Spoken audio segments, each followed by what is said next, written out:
It's September 6th here in Seoul, and I'm Kim Dami. We begin with these stories making the headlines at this hour. Starting with the summit between the leaders of South Korea and Japan. Japanese Prime Minister Fumio Kishida is coming to South Korea for his last summit with President Yoon Suk-yeol as the PM. Their 12th meeting will include a reflection on the two countries' cooperation and an outline of the future of Seoul-Tokyo relations. North Korea sent yet another round of trash-carrying balloons on Thursday night, which experts see as a tactical attempt by the regime to create anxiety ahead of Kishida's visit to Seoul and the Chuseok holiday. The U.S. is reportedly looking to slap new export controls on quantum computing and advanced semiconductor manufacturing equipment, a move that is widely seen as targeting the Chinese government, a big investor in the field. President Yoon Suk-yeol will hold a summit on Friday with Japanese Prime Minister Fumio Kishida on the first day of Kishida's two-day visit to Seoul. This will mark Kishida's third visit to South Korea since taking office, and comes before he steps down as he's announced he won't run in the upcoming leadership race of his party. Having held 11 bilateral summits since last year, Yoon and Kishida are expected to review the progress in improving Seoul-Tokyo relations and reaffirm their commitment to trilateral cooperation with the U.S. in the Indo-Pacific region. They could also sign a memorandum of understanding to cooperate in evacuating their nationals from conflicts in third countries. Ahead of Kishida's trip to Seoul, the U.S. Department of Defense told the Voice of America that a robust and effective trilateral relationship between South Korea, the U.S. and Japan is critical for shared security and common interests, adding that Washington has a positive, forward-looking agenda with its Korean and Japanese allies. So, Japanese Prime Minister Kishida's visit to South Korea this time will be his last as the Japanese leader. Let's discuss more with Professor Lee Hyun this morning. Thanks for joining us. Hey, good morning. Thank you. So, Japanese Prime Minister Fumio Kishida's visit to South Korea this time will be his very last one as the PM. Let's talk about the timing of his visit to South Korea for one last time. Yeah, it does seem a bit unusual for a prime minister to visit this time, particularly because he's stepping down from office. And so as a result, that situation in terms of his own sort of standing, I mean, in terms of going forward is a bit strange. But I mean, as far as going forward, there's expecting to be a number of different kinds of initiatives that they're going to pursue. So, I mean, as far as establishing the relationship between the two countries, there's a bit of sense that they're going to move forward in terms of reestablishing their links and also just making sure that the relationship goes forward in a very positive way. So from that perspective, there is a bit of, I think, a momentum forward for the two relations to go forward and basically to reestablish and to maintain this momentum that they've established over the several years that they've been together. Right, and Yoon and Kishida are expected to sign an agreement that will help their people evacuate in case of a conflict in a third country. Isn't this the first time that Japan is trying to ink something like this? Why with South Korea? Well, this is very practical and symbolic. So in the past, both countries, because they have nationals all around the world, and they're involved in particularly development projects in various nations, they can be in conflict zones. And sometimes, when there's a conflict or a natural disaster and you have to evacuate citizens, either country has an interest, obviously, to evacuate their own citizens. But in this case, in the past, what we've seen, especially in the Middle East recently, South Korea offered to Japan, and Japan accepted that offer of having their own citizens, Japanese citizens, take South Korean government jets to go back home to Japan, and vice versa. And so in this case, that arrangement is, again, a very practical one. But it's also very symbolic because it represents a deepening of a relationship and trust between the two nations, that they are friendly to each other and will help each other, especially in times of crisis. And so the offer of using aircraft to then evacuate citizens, I think, is, again, symbolic in nature to deepen the relationship between the two sides. Definitely. And we all know how South Korea and Japan relations have come a long way, with a dramatic shift in improving their ties under the Yoon administration. Professor Lee, do you think its momentum will remain regardless of the leadership change coming into Japan? Well, I think that momentum will sustain itself for a while because Kishida, having for the last approximately 3 years, will be meeting President Yoon for the 12th time. And that momentum, of course, will not be quickly slowed down, even with a new successor coming into office.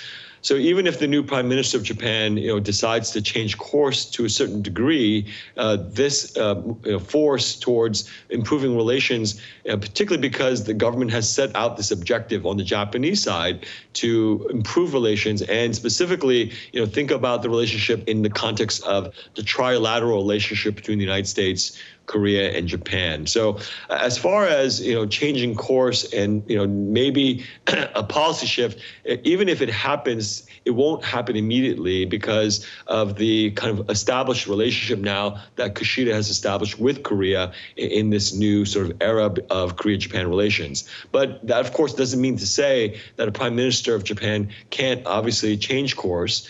But I think it will take quite some time, even if the new prime minister decides that another track should be taken. But I suspect that there is enough momentum here to establish that relationship going forward.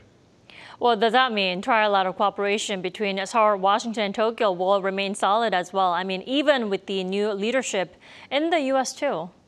That's a good point, because in the United States, the really X factor here, of course, is the election. And, Vice President Harris and President Trump have very different, I think, approaches towards relations sort of in the Northeast Asia region.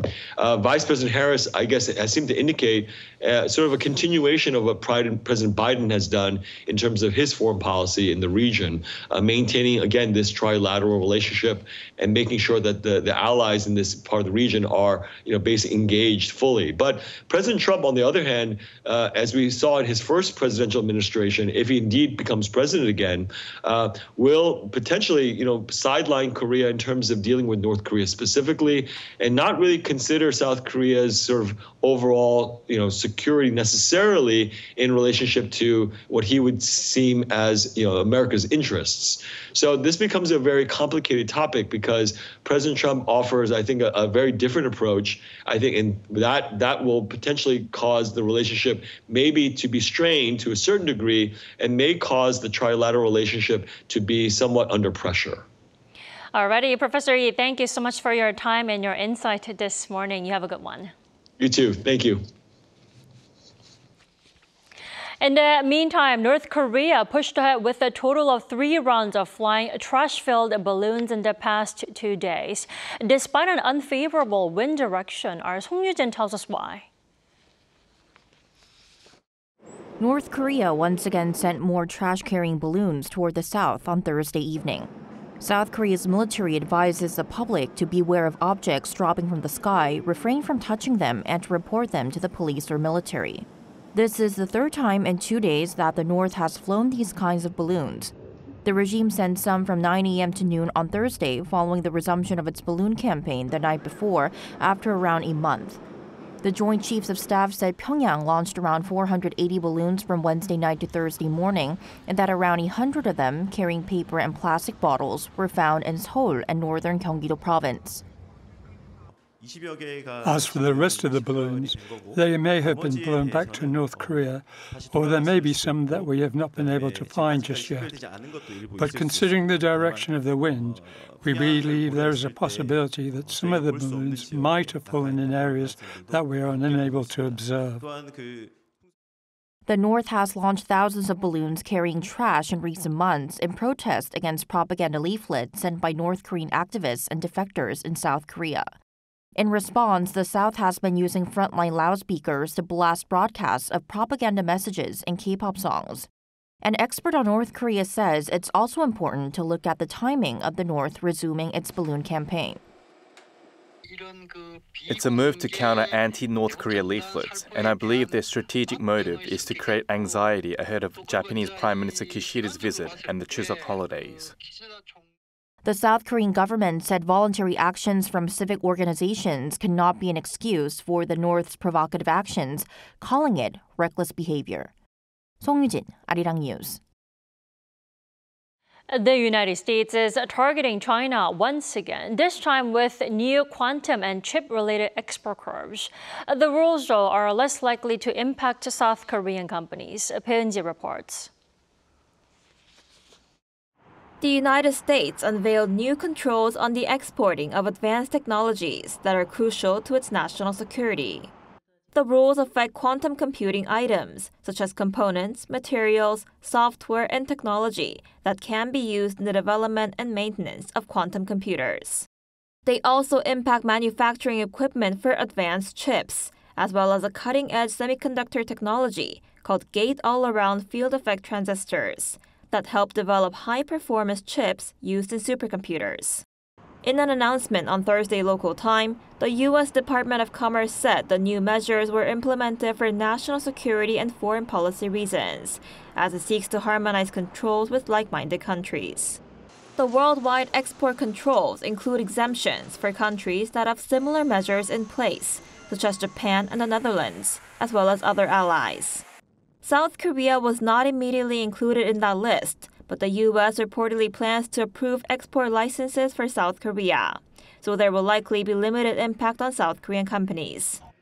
The latest export curbs appear to be targeting China and other adversaries such as Russia and Iran to prevent them from accessing cutting-edge technologies. This comes amid recent fears that advanced chips and components could help boost China's military capabilities.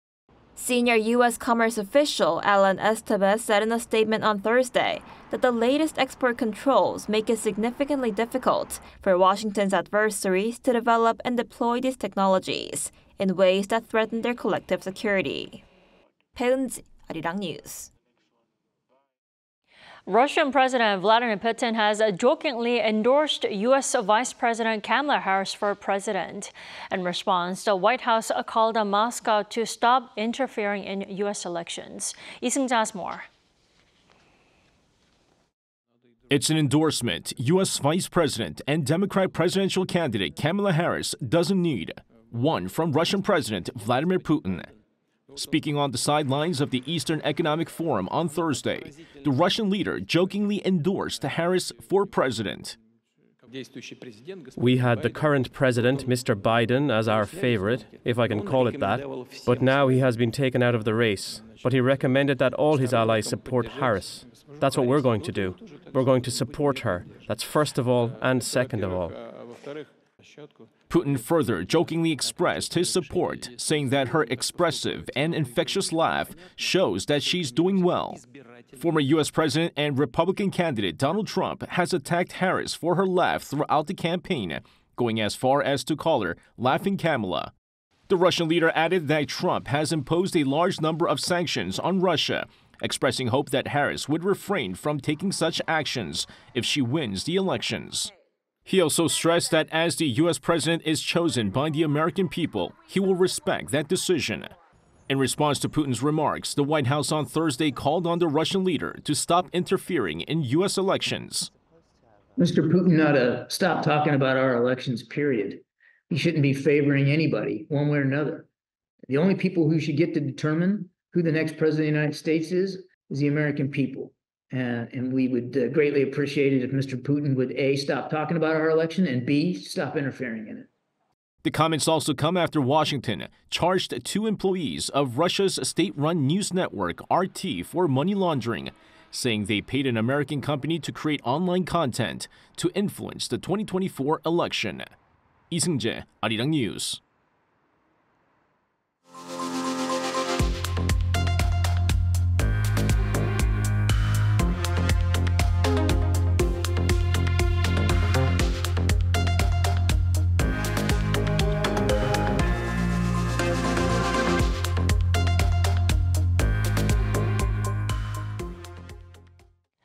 South Korea's Kim Gi-tae won the 2024 Paris Paralympics men's table tennis singles gold on Thursday, defeating Chinese Taipei's Zhang Boyan 3-1.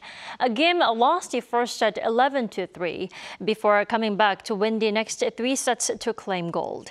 The win marks South Korea's 5th gold medal at the Paralympics, matching the goal set before the games began.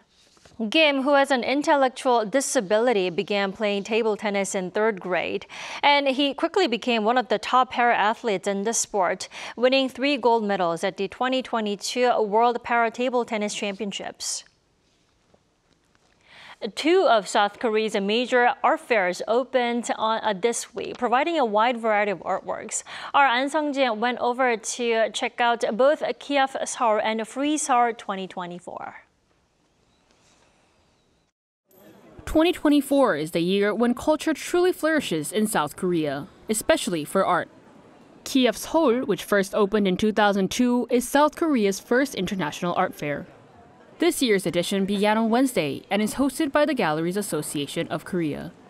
It presents both traditional and contemporary art from a total of 206 galleries from 22 countries around the world. Another exhibition started on Wednesday as well, the 3rd edition of the Frieze Seoul. This year's Frieze Seoul Art Fair hosts more than 100 galleries from Asia and beyond, with a focus on contemporary art. It aims to bring an array of work that represents the vibrant and dynamic art scenes both inside and outside of Korea.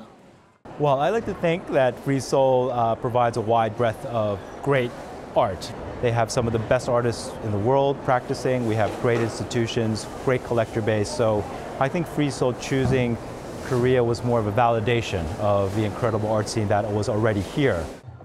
The Frieze Art Fair is one of the world's most influential contemporary art fairs, being held in London, New York, and LA. Frieze Seoul 2024 showcases the history of art across the past 1,000 years through the Frieze Masters Corner, while the Focus Asia section displays 10 rising artists within Asia. This Focus section is like an art fair, but it sponsors and supports experimental young artists and galleries. Through these solo booths, you can enjoy a lot of experimental artwork that has a sense of freedom. Frieze Seoul this year delves into a number of Korean artists like Baek Nam-jun, Park So-bo, and Seo Do-ho, and puts the spotlight on other renowned artists such as Yayoi Kusama and Andy Warhol. We've considered Korea as a market that we should try and break through. It's a market that's clearly in growth, and it's a market that we certainly don't want to miss out on. The rich culture from these artist-run exhibitions adds to the cultural experience, and Frieze Seoul will run until September 7th, while Kiev Seoul until the 8th. An Sung-jin, Arirang News.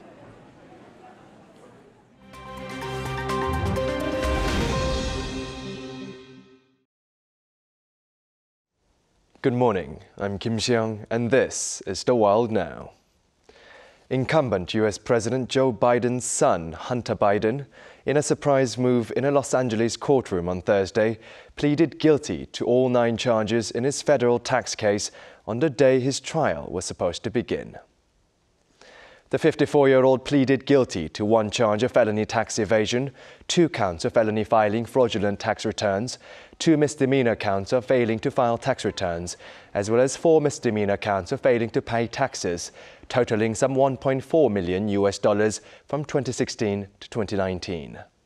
The plea to the 9 criminal counts came after prosecutors objected to Hunter Biden's attempt to accept the charges against him while maintaining his innocence, known as an Alford plea. Instead, Biden opted for an open plea, leaving the fate of his sentencing in the hands of the court without any prearranged recommendation from prosecutors. Los Angeles District Judge Mark Scarsi said the maximum penalty would be 15 years in prison and that fines could range from $500,000 to $1 million. In what marks Hunter Biden's 2nd federal criminal proceeding this year, President Joe Biden has continually said that he will not pardon his son in either of the cases. Now, Biden is set to be sentenced on December 16th, 1 month before his father leaves office. French President Emmanuel Macron has named Michel Barnier, a veteran Conservative politician and the European Union's former Brexit negotiator, as the country's new Prime Minister. After almost 2 months of a caretaker government following the political stalemate from France's snap elections, Macron on Thursday tasked the new PM with forming a new government. The newly appointed Prime Minister Barnier pledged at the courtyard of Hôtel Matignon, alongside the outgoing PM Gabriel Attal, that, quote, all political forces will have to be respected and listened to, and I mean all, while saying that he'll respond in his capacity to the challenges, to the anger, to the suffering, to the feelings of abandonment, of injustice in France. He now faces his first challenge of drafting France's 2025 budget to be submitted to the National Assembly by October 1st. 73-year-old Barnier is the oldest Prime Minister in France's modern political history, while his predecessor Gabriel Attal was the youngest. The Democratic Republic of Congo has received its long-awaited first batch of Mpox vaccines. Local health authorities hope this will curb the outbreak that the United Nations declared a global public health emergency. The first batch of 99,000 doses, manufactured by Bavarian Nordic and donated by the European Union, was delivered to the country's capital, Kinshasa, on Thursday. According to the EU Health Emergency Preparedness and Response Authority, an additional delivery of some 100,000 doses will allow a total of 200,000 doses to be distributed in the DRC. Congo's Health Minister Samuel Roger Kamba Mulamba said that he is confident about Congo's cold chain and logistics, which he says has the capacity of the Gavi hub and INRB facilities for below-zero storage of the vaccines. Mpox, which causes flu-like symptoms and pus-filled lesions, has killed 655 so far in Congo, out of the 5,041 cases confirmed, and can spread through physical contact, including sexual activity. Now, Ugandan Olympic marathon runner Rebecca Cheptegei has died days after she was doused in petrol and set on fire by a former boyfriend. The 33-year-old runner, who finished 44th in the recent Paris Olympics, was attacked at her home in northwest Kenya after returning home from church with her 2 daughters on Sunday. While local police said an investigation is underway, a report by a local administrator suggested that the athlete and her ex-partner had been in disagreement over a piece of land. Cheptegei, who is from a region just across the border in Uganda, had suffered burns to more than 75% of her body in the attack. She is the 3rd female athlete to be killed in Kenya since October 2021. Now, Kenya's sports minister said that this tragedy is a stark reminder of the urgent need to combat gender-based violence, which has increasingly affected even elite sports.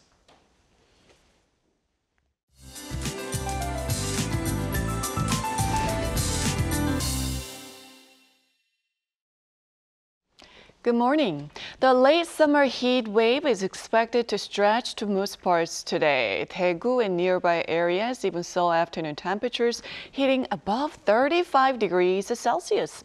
But readings will go 3 to 4 degrees lower this afternoon in most parts, with rain in the forecast. Morning rain on the East Coast and in inland regions will let up in the afternoon, and the East Coast could see up to 40 millimeters of showers. Then there is a chance of passing rain across Korea until tomorrow at dawn, so please keep an umbrella handy. Southern parts will see heavier rain along with thunderstorms, but these scattered showers will not bring that much heat relief today. Daegu and Busan go up to 32 degrees. Seoul makes it to 29 degrees Celsius this afternoon. Skies should get much sunnier as the afternoon goes on. Now, tomorrow is Baekno, already the 3rd autumn season term, but the heat will not go away, with afternoon highs staying around 33 degrees Celsius in the capital through early next week. That's Korea for you, and here's a look at the international weather conditions.